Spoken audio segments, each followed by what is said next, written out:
me çdo shqiptare që e do zonjën e Shqipërisë në sallonin e Bashkimit Evropian dhe veten e vet qytetar e qytetare të barabartë të Europës.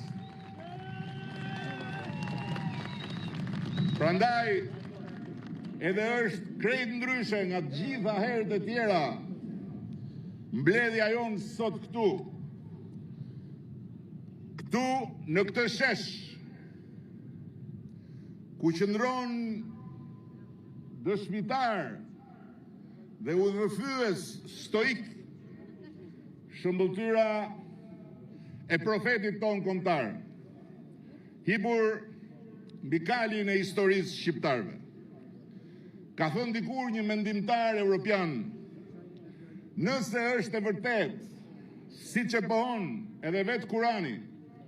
se Zoti i ka dhuruar çdo populli një profet në gjuhën e tij, Shqipëria pati te Skënderbeu profetin e pavarësisë saj, heroin që mbolli farën e madhështisë dhe fateve të lume të kombit të tij. Dhe këtu në këmbët tona,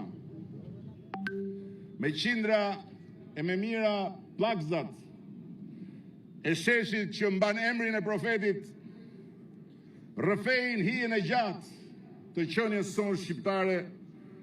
nga njëri cepi vendit në tjetrin.